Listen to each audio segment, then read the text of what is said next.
ഞാൻ മനസ്സിലാക്കിയത് രാഹുൽ ഗാന്ധിയെ കാണുന്നതിന് മുമ്പാണ് അദ്ദേഹം ഈ ഇൻ്റർവ്യൂ കൊടുത്തത് എന്നാണ്. അതുകൊണ്ട് തന്നെ ഇതുമായി ആ ഒരു വിവാദത്തിൽ പ്രതികരിക്കാൻ എനിക്ക് താല്പര്യമില്ല. അല്ല, അതൊക്കെ അദ്ദേഹം രാഹുൽ ഗാന്ധിയെ കാണുന്നതിന് മുമ്പ് കൊടുത്ത ഇൻ്റർവ്യൂ ആയിട്ടാണ് എനിക്ക് മനസ്സിലാവുന്നത്.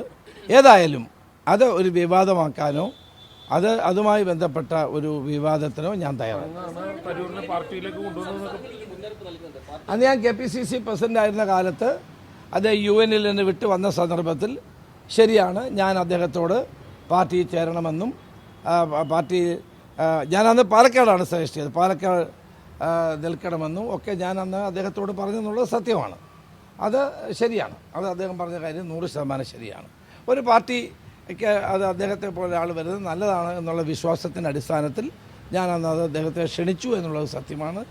അത് ഞാനിവിടെ കോൺഗ്രസിൻ്റെ അന്ന് KPCC പ്രസിഡന്റ് ആയിരുന്നപ്പോൾ എറണാകുളത്ത് നടന്ന KPCCയുടെ സമ്പൂർണ്ണ സമ്മേളനത്തിൽ അദ്ദേഹത്തെ പ്രത്യേകം പാർട്ടി അംഗമല്ലാതായിട്ട് കൂടി ഞാൻ അദ്ദേഹത്തെ ക്ഷണിച്ചു. സോണിയാഗാന്ധിയുടെ പങ്കെടുത്ത ആ വേദിയിൽ അദ്ദേഹത്തെ ഇരുത്തി. അങ്ങനെ അദ്ദേഹം പാർട്ടിയിലേക്ക് വരികയാണ് ചെയ്തത്. അതുകൊണ്ടൊന്നും തെറ്റൊന്നുമില്ല.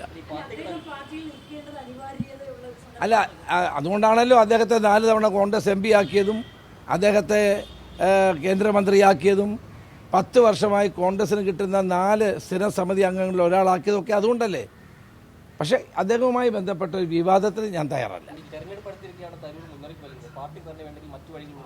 അല്ല, അതിനെപ്പറ്റി ഒന്നും എനിക്ക് പറയാം. ഞാൻ പറഞ്ഞല്ലോ, രാഹുൽ ഗാന്ധി കണ്ടതിന് ശേഷമുള്ള അദ്ദേഹം കാണുന്നതിന് മുമ്പാണ് ഈ പ്രതികരണം ഉണ്ടായത്.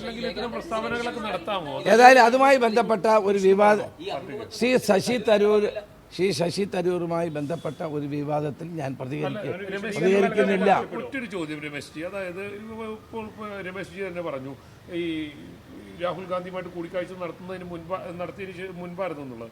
അങ്ങനെ മുൻപ് അത്തരത്തിലുള്ള ഒരു പ്രസ്താവന നടത്തുന്നത് ശരിയായ സമീപനമാണോ പാർട്ടി? രാഹുൽ ഗാന്ധിയെ കണ്ട ശേഷം അദ്ദേഹം പരസ്യമായിട്ടൊരു പ്രതികരണം നടത്തിയിട്ടില്ല.